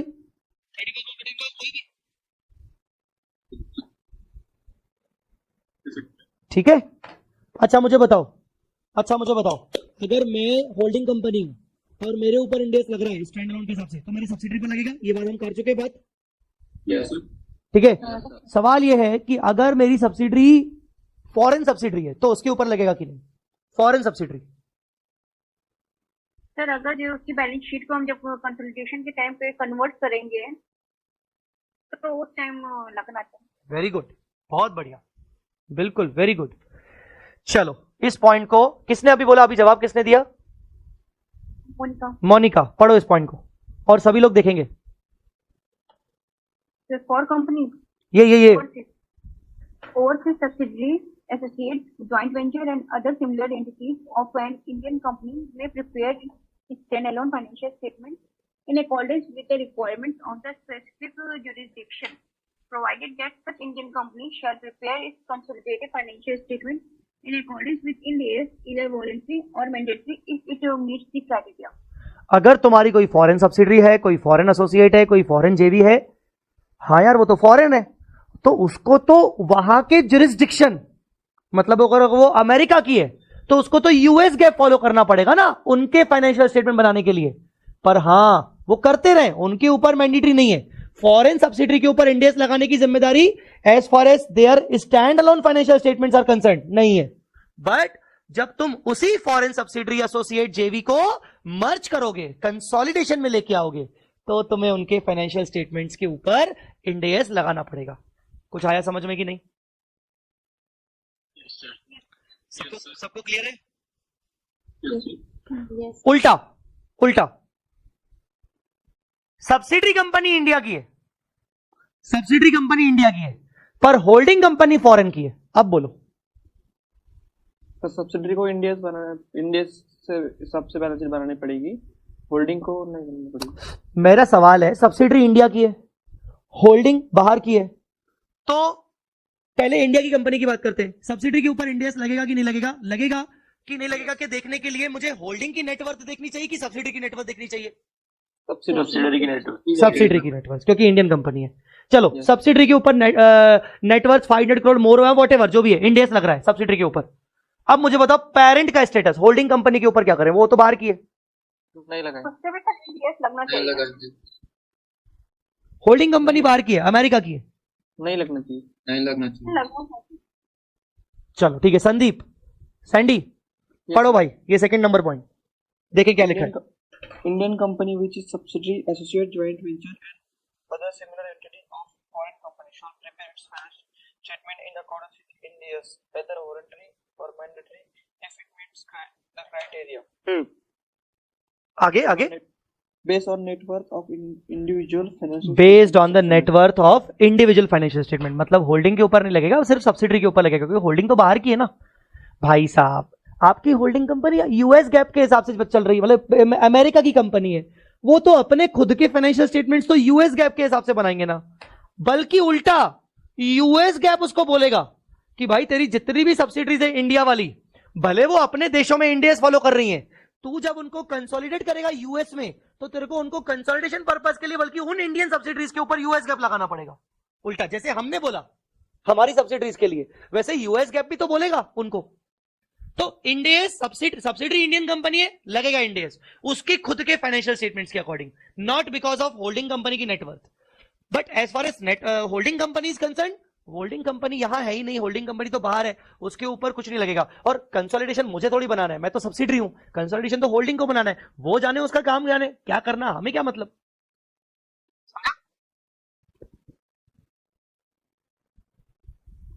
बोलो भाई समझा गया। Yes sir, yes. तुम लोग जवाब देने में बहुत टाइम लगाते हो, ऐसा मत करो। Listing status shall be checked only in the first year of Indians. Sir मतलब एक कंपनी लिस्टेड थी, बाद में अनलिस्टेड हो गई, एक कंपनी लिस्टेड थी, इंडियस लग गया, बाद में अनलिस्टेड हो गई, और अनलिस्टेड होते वक्त उसकी नेटवर्थ भी 200 करोड़ है। अब बताओ सर, इंडियस हटा दे? नहीं सर, लगाना पड़ेगा। लगाना पड़ेगा। बताता कि एक बार लिख के Ind AS once applied shall always be applied, Ind AS once applied shall always be applied, ठीक है। ये बहुत जबरदस्त है, इस पे केस स्टडी है, मैं अभी आपसे इस पे सवाल पूछने वाला हूं, ये वाला पॉइंट। सब्सिडरी एसोसिएट जेवी status shall be checked only in the first year of India's financial statement, in the first year of India's financial statement, subsidiary associate JV shall be checked only in the first year of India's financial statement। मेरा सवाल आपसे ये है कि जैसे phase 1 आ रहा है 16-17 से, ठीक है ना, फेज 1 16-17 मतलब 1 अप्रैल 2016 से आ रहा है। नेटवर्थ मुझे देखनी है 31 मार्च 14 पे। मान लो 31 मार्च 14 पे मेरी नेटवर्थ थी 600 करोड़, बताओ मैं फेज 1 में आ गया? सिंपल क्लियर, मैं फेज 1 में आ गया। हाँ, और अगर मैं फेज 1 में आ गया तो मेरे सब्सिडरी कंपनीज भी आ गए। Yes sir. अब मेरे पास 3 सब्सिडरीज है, subsidiary A, subsidiary B, subsidiary सी। मेरे पास 3 सब्सिडरीज है, कब से? 31 मार्च 14 से। तो 31 मार्च 14 में मेरी इंडिविजुअल नेटवर्थ 600, मेरी सब्सिडरीज है, उनके नेटवर्थ से मुझे कोई मतलब नहीं है, क्योंकि उनके ऊपर तो इंडेक्स लगेगा ही लगेगा इररिस्पेक्टिव। अब सब्सिडरी ए को मैंने 14-15 में ही बेच दिया, खत्म कर दिया, 14-15 में खत्म कर दिया। सब्सिडरी ए को मैंने 14-15 में ही खत्म कर दिया। सब्सिडरी बी को मैंने 15-16 में खत्म कर दिया, खत्म मतलब बेच दिया, अब वो मेरी सब्सिडरी नहीं है। और सब्सिडरी सी को मैंने 2 अप्रैल 2016 में बेच दिया। I have 3 subsidiaries, subsidiary A, subsidiary B, subsidiary C. Subsidiary A dispose कर दिया, कब? 15 जो भी डेट है, 15 जून 2014। बी को मैंने डिस्पोज कर दिया 15 सितंबर 2015, और सब्सिडरी सी को मैंने डिस्पोज कर दिया 2 अप्रैल 2016। All my 3 subsidiaries are disposed of. अब वो मेरी सब्सिडरीज नहीं बची, मैं पेरेंट कंपनी हूं, 600 नेटवर्थ है, मुझे तो इंडेस लगाना है। मेरी 3 सब्सिडीज थी उस टाइम पर 31 मार्च में, तो कायदे से मेरे 3 सब्सिडीज के ऊपर इंडेस लगना चाहिए फर्स्ट फेज में से। पर फर्स्ट फेज शुरू कब हो रहा है, मैं आपको हिंट देता जा रहा हूं। फर्स्ट फेज शुरू हो रहा है 1 अप्रैल 16। उससे पहले पहले ही या उसके बाद में भी, ये वाली डेट देखो, और उसके पहले पहले ही मैंने सब्सिडरीज को डिस्पोज ऑफ कर दिया। अब वो मेरी सब्सिडरीज कंपनीज नहीं है। ये वर्ड लिखा है, सब्सिडरी एसोसिएट जेवी status shall be checked only in the first year of Ind S financial statement. मुझे बताओ सब्सिडरी ए के ऊपर इंड एस लगेगा कि नहीं? नहीं नहीं लगेगा। Very good. क्यों नहीं लगेगा?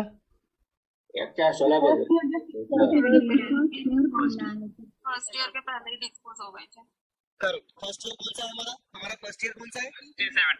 16-17। आपको तो भाई साहब 1 अप्रैल 16 पे चेक करना है आपके पास कोई सब्सिडरी है कि नहीं, उसी पे लगेगा बस। तो बताओ, चलो अब बहुत सिंपल हो गया। सब्सिडरी ए के ऊपर इंडेस लगेगा कि नहीं लगेगा? नहीं लगेगा। द आंसर इज नहीं लगेगा बेस्ड ऑन होल्डिंग। पर अगर इसकी खुद की इंडिविजुअल नेटवर्थ 500 से ऊपर है तो अलग बात है, पर बेस्ड ऑन होल्डिंग नहीं लगेगा। राइट? एम आई राइट? हाँ, सब्सिडरी भी लगेगा कि नहीं लगेगा? नहीं लगेगा। नहीं लगेगा। नहीं लगेगा क्योंकि फर्स्ट ईयर अभी आपका 16-17 है। बताओ जी सब्सिडरी सी। लगेगा। सर सब्सिडरी सी की नेटवर्थ, सब्सिडरी सी जो है वो अनलिस्टेड है और नेटवर्थ है 100 और आपने डिस्पोज किया है 2 अप्रैल को। बताओ लगेगा कि नहीं लगेगा? लगेगा। बेचारी सब्सिडरी बोलेगी फंसा दिया साले तूने, मेरे को बेच भी दिया, अब मेरी नेटवर्थ भी 250-250 से कम है तो भी मेरे को लगाना पड़ा है क्योंकि 1 तारीख को मैं तेरी सब्सिडरी थी। लगेगा इसमें। समझा गया? चलो वेरी गुड। तो आपको स्टेटस चेक करना है फर्स्ट ईयर के अंदर। आपको फर्स्ट ईयर से पहले आपकी वो सब्सिडरीज थी उसका स्टेटस आपको चेक नहीं करना है, ध्यान रखिएगा। आई होप आपको ये पॉइंट समझ में आ गया होगा। बोलो ना यार। Yes, sir.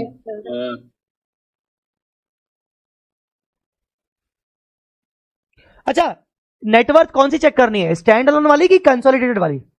Stand alone. और अगर स्टैंड अलोन वाली चेक करनी है तो फिर इंडियाज भी स्टैंड अलोन पे ही लगेगा ना, कंसोलिडेशन पे फिर नहीं लगेगा। मतलब स्टैंड अलोन वाली नेटवर्थ वाली देखी, अप्लाई कर दो इंडियाज, पर जब मैं कंसोलिडेशन बनाऊंगा तो मैं एएस के अकॉर्डिंग कंसोलिडेशन बना सकता हूं। राइट? नहीं? चलो ठीक है, इसको पढ़ो। मैं ही पढ़ देता हूं। Ind AS once required to be complied with in accordance with companies Indian accounting standard rule 2015 shall apply to both standalone and consolidated financial statements. ठीक है? क्लियर? नेक्स्ट इस पॉइंट में वही लिखा है कि नेटवर्थ आपको 31 मार्च 14 की देखनी है और एग्जिस्टिंग कंपनी जो कि आगे चल के फर्स्ट टाइम बना रही है अपनी बैलेंस शीट 31 मार्च 14 के बाद, उसकी नेटवर्थ उसके बाद की देखनी है अगर आपको 31 मार्च 14 की नेटवर्थ नहीं है तो। ऑलराइट, आप एक काम करो,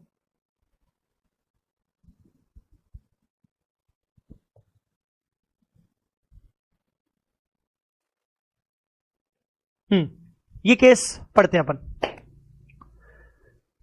ध्रुवी, मैं नाम तो सही ले रहा हूं, आई होप सुन रहे हो कि नहीं? ध्रुवी नहीं सुन रही, छोड़ो। कनिष्का। Yes sir. हाँ पढ़िए case 3। Company X Limited and Company Y Limited, registered in India, having net worth of rupees 600 crores and 100 crores respectively, are subsidiaries of a foreign company, ABC Incorporation, which has net worth of more than 500 crores rupees in financial year 15-16. Whether Company X Limited and Y Limited are required to comply with Ind AS from financial year 16-17 on the basis of net worth of parent foreign company or on the basis of their own net worth. चलिए जवाब सब लोग दे सकते हैं। Sir x limited को लगेगा, Y को नहीं लगेगा। अरे यार तुम लोग यार देखो ना भाई, होल्डिंग कंपनी की नेटवर्थ ज्यादा है ना, समझो ना यार, होल्डिंग कंपनी की नेटवर्थ ज्यादा है ना, दोनों को लगना चाहिए ना यार, क्या बात कर रहे हो? फॉरेन है ना सर। एंड हम जो Indian company Based on their own network, not on the parents' network. Correct, मतलब क्योंकि उनका पेरेंट जो है वो बाहर का है, बस ये दिक्कत है। अगर उनका पेरेंट इंडियन होता तो भैया वाई पे भी लगता, हाँ या ना? हाँ पर दिक्कत क्या है? दिक्कत यह है कि पेरेंट कंपनी फॉरेन है। अरे यार, फॉरेन वाली कंपनी को मत देखो, नहीं नहीं नहीं, फॉरेन कंपनी को मत देखो। अब बताओ, फॉरेन के बेसिस पर उनके ऊपर लगेगा कि इंडिविजुअल ओन नेटवर्क के बेसिस पर लगेगा? तो ओन नेटवर्क पे, और ओन नेटवर्क के अकॉर्डिंग किस पे लगेगा? एक्स पे कि वाई पे? एक्स पे। एक्स पे लगेगा, वाई पे नहीं लगेगा। डन? सर ये क्या पढ़ा रहे हो आप हमें? आईटीएफजी का मतलब क्या होता है? आईटीएफजी का फुल फॉर्म होता है Ind AS transition facilitation group.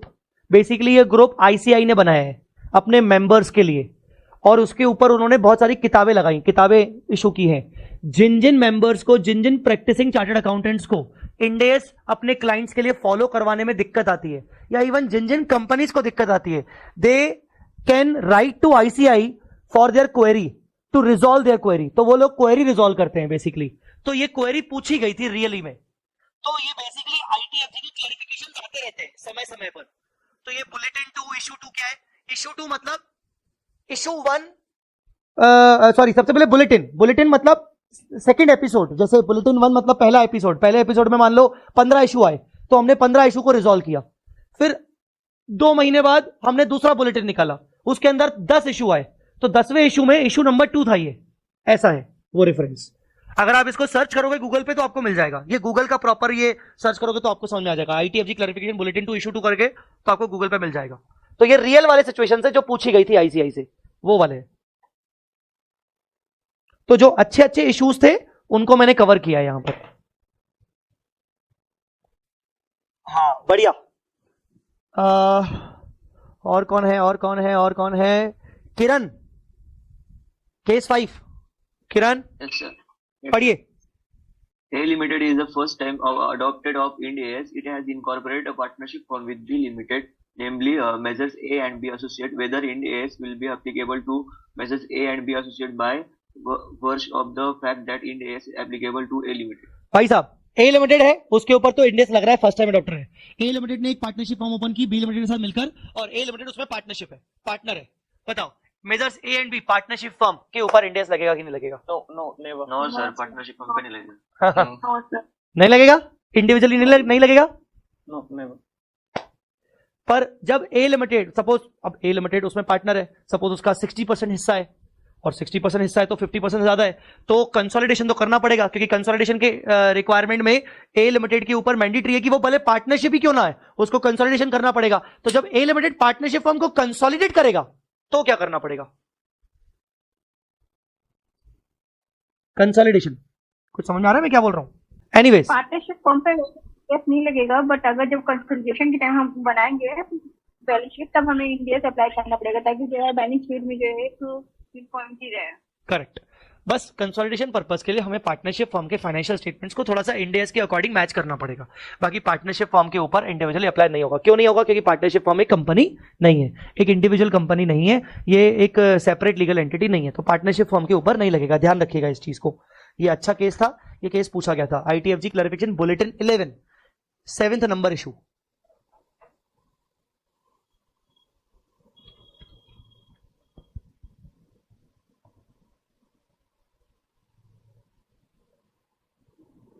बाकी ठीक है, बाकी अपन बाद में भी कर सकते हैं थोड़े थोड़े। चलिए, यहां तक आपको रोड मैप क्लियर है सबको? बेटा यहां तक रोड मैप क्लियर है? Yes, sir. Yes, sir. ठीक है, अब बात करते हैं सर। अगर आप डाउट्स बोल रहे हो और मैं सुन नहीं पा रहा हूं फॉर एग्जांपल, तो चैट पे लिख देना। आप बच्चों अपना चैट भी यूज कर सकते हो डाउट्स के लिए, ठीक है ना, बेटर रहेगा। अब बात करते हैं सर बैंकिंग, इंश्योरेंस और एनबीएफसी कंपनीज का क्या होगा। Banking, insurance, NBFC company. I am giving you 3-4 minutes, ठीक है ना। मेरे को कॉफी पीना है, मेरी कॉफी ठंडी हो रही है। तो आपको बैंकिंग, इंश्योरेंस, एनबीएफसी और रिलेटेड कंपनीज की एप्लीकेबिलिटी सामने आपके है, ठीक है ना। ये लो, इतना पेज कर दिया मैंने आपके सामने। आप उसको थोड़ा सा 2-4 मिनट आपको मैं दे रहा हूं, आप रीड करो और देन वील डिस्कस।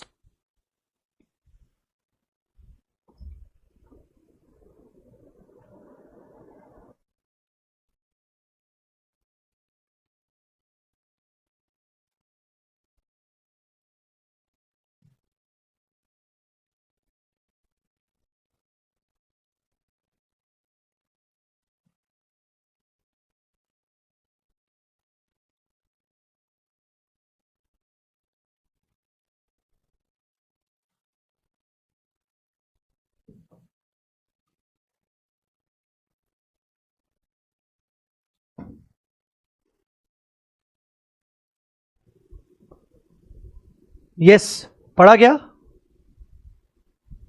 Yes. हाँ, कुछ कुछ समझा?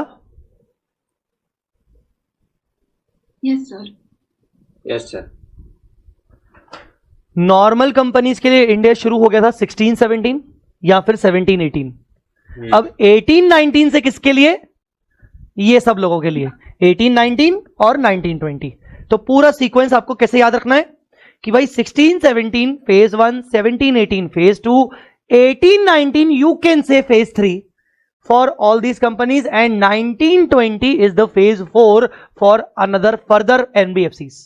ठीक है, सबसे पहले ऑल इंडिया। हाँ, मैं चाहूंगा कि कोई समझाए तो बेटर है, आप पढ़ चुके हो तो बेटर है। जो अभी तक नहीं क्लास में बोला है तो मैं उसकी बात करूं। कौन और है? लिप्ता करके एक बच्ची दिख रही है, मितांशी, लिप्ता, जो भी अवेलेबल हो आप में से। Anybody who is available? Yes, Mitanshi. पहले तो all India town landing financing institutions का 1 अप्रैल 2018 से। हाँ बेटा, आपकी थोड़ी वॉइस ना क्लियर नहीं है। ठीक है, चलेगा, आगे बढ़ो। जो कि मैंडेटरी है उसके लिए एप्लीकेबल हो जाएगा।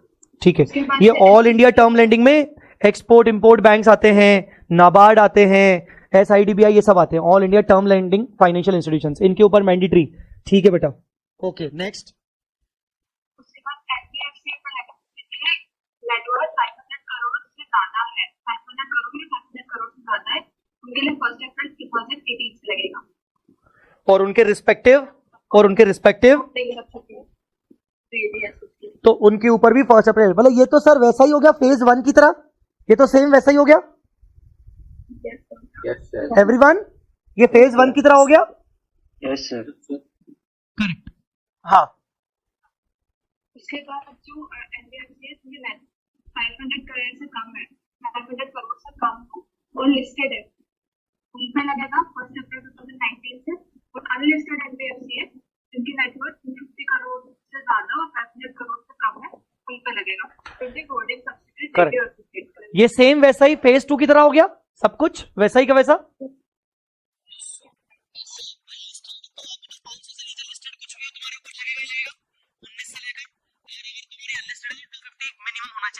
जिसके लिए इंडियस लगेगा ही लगेगा, बाकी holding subsidy associate joint venture तो आएगा ही आएगा। चलो भाई, 2 हो गए, तीसरा। हाँ बोलो बेटा। इंश्योरेंस कंपनी पे अभी नहीं लगेगा, तो IFRS 17 कंफर्म का फाइनलाइजेशन ऑफ लगेगा। IFRS 17, और हमारे देश में उसका कौन सा आने वाला है बताओ? हमारे देश में कौन सा आने वाला है उसका? इंडिया 17 की 117, 17 की 117। तो जिस दिन हमारा ये आएगा तब इंश्योरेंस कंपनी से बात की जाएगी कि भैया आप तो लगाओ। चलो नेक्स्ट। बैंक का भी अभी नहीं लगेगा जब तक नोटिस नहीं आएगा RBI का, उसके बाद बैंक। सिंपल है, इसको पोस्टपोन किया गया है, फर्दर नोटिस बस बोल दिया गया। अरे फर्दर नोटिस की भी ना लंबी कहानी है एक्चुअली। इससे पहले RBI 2 या 3 नोटिस और निकाल चुका था, पता है क्या बोल के, कि जब पहली बार इंडिया से आया था ना, जब नोटिफिकेशन आया था 16 फरवरी 2015 का, तो RBI ने नोटिस निकाला था कि it will be applied with effect from 1 अप्रैल 18। फिर ये लोग तैयार नहीं हो पाए क्योंकि वो बैंक्स के मर्जर चल रहे थे ना। आपको याद होगा 18-19 के टाइम पर सेंट्रल गवर्नमेंट ने प्रपोज कर दिया था कि सारे बैंक्स को मर्ज करना है। याद करो, SBI सारे मर्ज हो गए थे। फिर रिसेंटली 2 साल पहले फिर बैंक्स के मर्जर्स हुए थे, बहुत सारे बैंक्स दूसरे बैंक के साथ मर्ज हो गए थे, इफ यू रिमेंबर। याद है तुम लोगों को? Yes sir. तो RBI ने ना ये मर्जर्स के नाम पर फॉरवर्ड कर दिया। और इंटरनल बातें ये हो रही थी कि एक्चुअली बैंक्स ना पूरी तरीके से रेडी नहीं थे इंडिया के लिए। उसका रीजन क्या था? आपने इंटर में बैंकिंग का चैप्टर पढ़ा है बेसिकली, उसमें आपने NPA के प्रोविजंस पढ़े हैं, नॉन परफॉर्मिंग असेट्स। NPA के प्रोविजंस अगर आपको याद हो तो स्टैंडर्ड, सब स्टैंडर्ड, डाउटफुल, याद है कि नहीं? उसमें परसेंटेज है NPA के। एक्चुअली जो इंडेस आ रहे हैं और इंडेस के अंदर जो NPA के प्रोविजंस हैं, हाँ इंडेस के अंदर NPA के प्रोविजंस हैं फाइनेंशियल इंस्ट्रूमेंट में, आपको पढ़ाऊंगा, हमारे सिलेबस में है। इंडेस के अंदर जो NPA के प्रोविजंस हैं वो बहुत तगड़े हैं, खतरनाक है। तो बैंक्स एक्चुअली रेडी नहीं हो रहे उसको फॉलो करने के लिए, नहीं तो हर एक बैंक की पोल खुल जाएगी पूरा। जब वो लोग बनाएंगे इस तरीके से तो उनकी बैंड बच जाएगी। तो एक्चुअली अंदरूनी बात यह है कि banks are not actually ready for the Ind AS. वो चाहते हैं कि थोड़ा सा उनके अकॉर्डिंग अमेंडमेंट्स किए जाएं। तो वो रेडी नहीं हो पा रहे। सो बेसिकली इस कारण से आरबीआई ने ना ये तीसरी बार पोस्टपोन किया। पहली बार 18 के लिए था फिक्स, फिर दूसरी बार उनका 19-20 के लिए फिक्स था, फिर आरबीआई ने बोल दिया भाई माफ करो, फर्दर नोटिस। अब हम आगे नहीं बताएंगे कि कब से, बस फर्दर नोटिस। फर्दर आप ये गूगल पे जाके चेक करोगे ना, आपको लिटरली यही लैंग्वेज मिलेगी। नोटिफिकेशन आरबीआई का नोटिफिकेशन डेटेड 22/3/19 का नोटिफिकेशन चेक करना, literally you get the same information. मैं अभी आपके सामने ही दिखा देता हूं। लाइक मेरे को तो पढ़ते वक्त हंसी आ गई कि यार ये क्या बोल रहे हैं। अरे कहां गया आरबीआई नोटिफिकेशन डेटेड, क्या डेट बोली थी मैंने? 22/3/19, 22 मार्च 2019।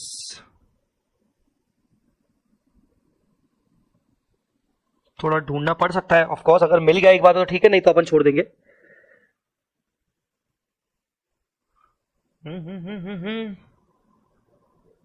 नहीं ये किसके हैं पुराने वाले?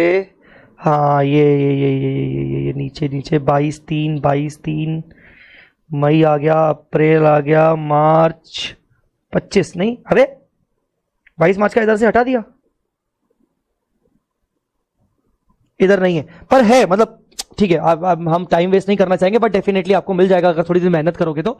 सो फर्दर नोटिस के लिए उन्होंने आगे बढ़ा दिया। सो अंदरूनी बात है कि बैंक एक्चुअली रेडी नहीं है और वो चाहते हैं कि इंडियस में थोड़े से उनके अकॉर्डिंग रूल्स बनाए जाए, अमेंड किए जाए। एनीवेज, तो ये आपको बैंकिंग, एनबीएफसी और इंश्योरेंस कंपनी का समझ में आ गया होगा। अभी करंटली स्टेटस क्या है? एनबीएफसी के ऊपर अप्लाई होता है, टर्म लेंडिंग फाइनेंशियल इंस्टीट्यूशंस के ऊपर अप्लाई होता है, पर इंश्योरेंस और बैंक्स के ऊपर अप्लाई नहीं होता है। इसको भी पढ़ लिया था क्या कि इसको पढ़ना बाकी है? अब पढ़ लिया था सर, बट वहाँ पे आपने लिखा है कि voluntary adoption is not permitted, bank, NBFC और इंश्योरेंस। हाँ। वैसे तो सारे कंपनी, किसी भी कंपनी को अलाउड नहीं है ना कि वॉलंटरी। नहीं वॉलंटरी मतलब ये वाला वॉलंटरी मेरे दोस्त, ये वाला वॉलंटरी कंप्लायंस 1 साल पहले। अच्छा ओके। ये वाला वॉलंटरी इधर जैसे उनको क्या बोल दिया गया कि तुम 1 अप्रैल 18 से कर सकते हो एनबीएफसी, तो वो बोले कि नहीं मैं तो 17 से करना चाहता हूं। नहीं ये तुम्हारे लिए नहीं है, ऐसा समझे क्या? दूसरा, entities not covered in the road map shall continue to apply accounting standard at present, जैसे कि RRBs, banks, insurance companies, unlisted companies जिनकी नेटवर्थ 250 करोड़ से कम है, listed entities on SME exchange, ये सारी कंपनीज क्या लगाने वाली हैं? Continuously accounting standards. हाँ, प्रियंका का डाउट आया सर फिर क्या अप्लाई होगा या नहीं, ऐसे बैंक्स पर क्या लगता है आपको? मेरा जो पर्सनल मानना है, बैंक के ऊपर अप्लाई होना तय है इंडेस, वो तो बस ये है कि ये लोग पोस्टपोन कर रहे हैं। इंडेस आएगा, लगना तय है, ये श्योर शॉट है, because so many banks are listed companies and banks being the listed companies definitely public interest उसमें रहता है, और पब्लिक इंटरेस्ट के साथ साथ फॉरेन इन्वेस्टमेंट पर भी रहता है। अब इंडेस का पर्पस क्या था? हम कल परसों से क्या पढ़ रहे हैं कि भाई ग्लोबल अकाउंटिंग स्टैंडर्ड्स हमें डेवलप करने, सभी जगह पर एक जैसे होने चाहिए ताकि इन्वेस्टर्स को अकाउंटिंग लैंग्वेज समझ में आए। अब साला बैंक्स भी तो एक one of the most important channel है हमारे भारत का, तो अगर उसके ऊपर आप इंडियस नहीं लगाओगे तो कैसे चलेगा? तो लगेगा, लग के रहेगा, कुछ भी हो जाए। हां, इंटरनल पॉलिटिक्स के चक्कर में अगर मान लो इंडियस के अंदर कुछ अमेंडमेंट किए गए तो एक अलग बात है, वो हो सकता है, पर लगेगा। तो एनीवेज, ये that was the road map for bankings and all. इसके अलावा अब मैं आपको, ये हमारा हो गया रोड मैप। वापस अपन चैप्टर पे आते हैं जो मैंने आपको पढ़ाया। So basically road map we covered for listed entities, we covered phase 1, जो फेज 1 है वही मैंने आपको पढ़ाया। ये फेज 1 का वही एप्लीकेशन है, 15, 16, 17 वॉट एवर, कैसे कैसे आपको देखना है, फेज 2 हमने पढ़ा चीजों को, फेज 2 का एप्लीकेबिलिटी कैसे होगा, किस तरीके से होगा, वगैरह वगैरह। मैं आपको एक छोटा सा होमवर्क देना चाहता हूं पढ़ के आने को आपकी इसी किताब से।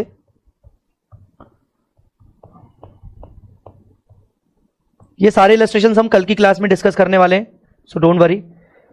एनबीएफसी के लिए भी रोड मैप अभी मैंने आपको डिस्कस कर लिया, बट मेरा होमवर्क ये है, हाँ मैं आपको चाहता हूं आप थोड़ा सा पढ़ के आओ, थोड़ा सा खुद से पढ़ के आओ। ये application of Ind AS to non finance companies whose parent subsidy और एसोसिएट और ज्वाइंट वेंचर इज एनबीएफसी। मैं एनबीएफसी हूं और मेरी सब्सिडरी नॉन एनबीएफसी है, मतलब कोई उसको कोई फाइनेंस कंपनी है ही नहीं, मैं एनबीएफसी हूं और मेरी एक सब्सिडरी है जो कि एक मैन्युफैक्चरिंग कंपनी है, उसका बैंकिंग से कोई रिश्ता नहीं है, या मैं एक मैन्युफैक्चरिंग कंपनी हूं और मेरी सब्सिडरी एनबीएफसी है। समझ में आ रहा है मैं क्या बोल रहा हूं? Yes, sir. ये पोर्शन आपको पढ़ के आना है, ये मैं जानबूझ के नहीं पढ़ा रहा हूं, ये ऊपर आपके ऊपर छोड़ रहा हूं। ये होमवर्क, ये आपका होमवर्क है आज का। Application of Ind AS to non finance, non finance मतलब नॉन बैंकिंग, नॉन फाइनेंस, जो फाइनेंसिंग का काम नहीं करती, और अगर वो parent subsidiary associate joint venture है, या तो उसकी एनबीएफसी, जो एनबीएफ पेरेंट सब्सिडरी है वो खुद अपने आप में एक एनबीएफसी है, तो ऐसा रिलेशन अगर होगा तो कैसे चलेगा, उसके ऊपर आपको ये पढ़ के आना है। इलस्ट्रेशन भी है तो आप इलस्ट्रेशन के सहारे थोड़ा सा समझ सकते हो। तो यहां तक आप पढ़ के आओगे, मुझे कल समझाओगे। बैंकिंग इंश्योरेंस कंपनीज का रोड मैप मैं आपको बता चुका हूं, ठीक है। फिर end S for mutual funds, ये भी आपको पढ़ के आना है। म्यूचुअल फंड कंपनीज का सर क्या है, म्यूचुअल फंड कंपनीज के ऊपर क्या रेगुलेशंस है, इंड एस वगैरह उनके ऊपर आने वाला है कि नहीं, छोटा सा पैराग्राफ है, I want you to read, ठीक है। उसके बाद ये तो बस बता रहा है कि इंड एस के रेलेवेंट स्टैट्यूटरी प्रोविजंस आपके कंपनी में कौन कौन से सेक्शंस इंड एस की बातें करते हैं। सेक्शन 22, सेक्शन 133 सबसे इंपॉर्टेंट है, जो बोलता है कि भैया आपके फाइनेंशियल स्टेटमेंट्स कंप्लाई होने चाहिए इंड एस के अकॉर्डिंग, सेक्शन 133। बाकी सब रिलेटेड है, सेक्शन 129 की कुछ बातें करता है, 134 बातें करता है, 143 बातें करता है, ये आपका लॉ वाला पार्ट है और ऑडिट वाला पार्ट है। सो बेसिकली ये आपको ऑडिट लॉ में सब सुनने को मिलेगा। लॉ में अगर आपने उस टाइम पे पढ़ा लॉ, तो भाई लॉ ही छोड़ो, कोई ऐसा बच्चा जो कि जिसने लॉ पढ़ लिया था, अब उसका लॉ के लॉ लग गए, तो ऐसा है क्या? तुम में से किसी ने बच्चे ने लॉ पढ़ के रखा था पहले से ही, सीए खोल लिया? नहीं पढ़ा था, कोई बात नहीं। और तुम लोग 24 वाले हैं। हाँ मैं 24 वाले। हाँ, कोई नहीं क्या? पर वो सेल्फ पेज मॉड्यूल के लिए तो पढ़ना ही पड़ेगा ना सर, उसमें भी पढ़ना पड़ेगा सेल्फ पेस मॉड्यूल में। करेक्ट। तो ये सब चीजें तुम्हारे लॉ वाला पार्ट है, सेल्फ पेस मॉड्यूल के लिए तुम्हें पढ़ना पड़ सकता है। बाकी नीचे की जो आईसीडीआर गाइडलाइंस और फॉर्मेट ऑफ शेड्यूल 3 है, तो शेड्यूल 3 मैं कल से शुरू करूंगा। मैं कल से आपको बता रहा हूं कि क्या क्या शुरू करने वाला हूं। आपको सिर्फ ये होमवर्क दे रहा हूं, आपको सिर्फ म्यूचुअल फंड वाला होमवर्क दे रहा हूं। मेरे हाथ में मैं क्या रख रहा हूं अपने पास, मेरे हाथ में मैं सारे इलस्ट्रेशन रख रहा हूं, मेरे हाथ में सारे इलस्ट्रेशन है, मतलब मुझे कल इलस्ट्रेशन एक के बाद सब डिस्कस करने, and then we will start with, हमारे कल के लेक्चर में ही वी विल स्टार्ट विथ ये शेड्यूल 3, हम शेड्यूल 3 शुरू कर देंगे। तो आपको मैं छोटा सा होमवर्क दे रहा हूं, कल करके आओ, और कल की क्लास में मैं सारे क्वेश्चंस करवाऊंगा जो मॉड्यूल के हैं, और मैं शेड्यूल 3 पढ़ाऊंगा, ठीक है, चलेगा? Yes, sir. कोई डाउट हो तो पूछ के जाइए। No, sir. कल का टाइम क्या है? सॉरी ऋतिक, टुमारो टाइम कल का टाइम भी मोस्ट प्रोबेबली, मैं वैसे तो मैसेज कर दूंगा, बट मोस्ट प्रोबेबली 7:30 से 9:30, मतलब कल के लिए भी। ऑलराइट बच्चों, एक बात पूछना चाहूंगा, मैंने हालांकि फर्स्ट डे पे बोला था, बट फिर से बोलूंगा। देखो, सबसे पहले मुझे कोई बार बार के फीडबैक्स नहीं चाहिए, पर मैं आपसे ये पूछना चाहूंगा कि आपको जेन्युइनली समझ में आ रहा है ना, सब ठीक चल रहा है ना? ऑलराइट, आपको ऐसा तो नहीं लग रहा ना कि एफआर एक थ्योरी सब्जेक्ट है? मैं सच्ची बोल रहा हूं, मम्मा कसम मैं बोल रहा हूं, एफआर थ्योरी सब्जेक्ट नहीं है, बस शुरू में आपको लगता है, तो थोड़ा सा आपको वेट करना पड़ेगा। अभी तो डर लगी भरोसा है सर आप। मेरे पे भरोसा मत रखो, मेरे साथ साथ आईसीआई पे भरोसा रखो। भरोसा है आईसीआई पे, आईसीआई प्रैक्टिकल पूछता है, प्लीज भरोसा रखो। शुरू के टाइम में हमें करना पड़ता है। अगर मैं डायरेक्टली इंड एस पे जंप आ जाऊं और क्वेश्चन करवाना शुरू करूं, बिलीव मी, आपको लगेगा तो सही प्रैक्टिकल है, बट बहुत सारी चीजें बाउंसर जाएंगी। थोड़ा सा स्ट्रक्चर मुझे आपका बनाना है, बेस क्लियर करना है, ये सब चीजें जरूरी है थोड़ा सा, तो इसीलिए थोड़ा सा समझो बात को, प्लीज समझो। तो इसको ऐसा मत सोचना अरे यार थ्योरी क्यों है, ये सब क्यों है, सब धीरे धीरे होगा। बस जितना आपको पढ़ा रहा हूं उतना समझ में आ रहा है कि नहीं? यस सर, यस पूरा आ रहा है और मजा भी आ रहा है। Yes sir. बस बने रहना। एक रिक्वेस्ट है, लाइव आए हो ना, प्लीज बने रहना लाइव में, मत जाना, मत शिफ्ट होना ऑनलाइन डाउनलोड के लिए। बहुत ताकत लगती है ऑनलाइन डाउनलोड में लेक्चर देखने में, बहुत ताकत लगती है। प्लीज बने रहना, कोशिश करना बने रहना, ठीक है ना? ऑनलाइन डाउनलोड में मत जाना, मैं आपको बोल रहा हूं, सत्यानाश हो जाएगा तुम लोगों का, प्लीज, ठीक है? चलो, थैंक्स अ लॉट गाइस, अभी के लिए इतना ही, आज जल्दी छोड़ रहा हूं। आप बढ़िया मस्त जाओ, मंडे की शुरुआत करो, और कल मिलते हैं 7:30 बजे, ठीक है? ऑलराइट, किसी को कुछ पूछना है तो वो ठहर सकता है 2-4 minute. Bye bye bye bye bye bye everyone. जय माता दी। जय माता दी। Bye bye. Thank you bye bye. However, they can voluntarily adopt India. मतलब उसके नेटवर्क 250 करोड़ से नीचे है। India's would not be applicable to companies other than the listed companies whose net worth is less than 250 crore and they will continue to follow AS. However, they can voluntarily adopt Ind AS. ठीक है, ये वाले point को एक बार मैं recheck करता हूं, ठीक है ना। मैं एक बार इसको एमसीए के नोटिफिकेशन से देखता हूं, ये भी बुक है, हम इसको एमसीए के नोटिफिकेशन से देखते हैं, मैं आपको इसको फर्दर बताता हूं, ठीक है। कल मैं इसका क्लैरिफिकेशन देता हूं आपको एमसीए के नोटिफिकेशन देख के। ओके सर, ठीक है। And everyone bye bye, thank you so much, take care.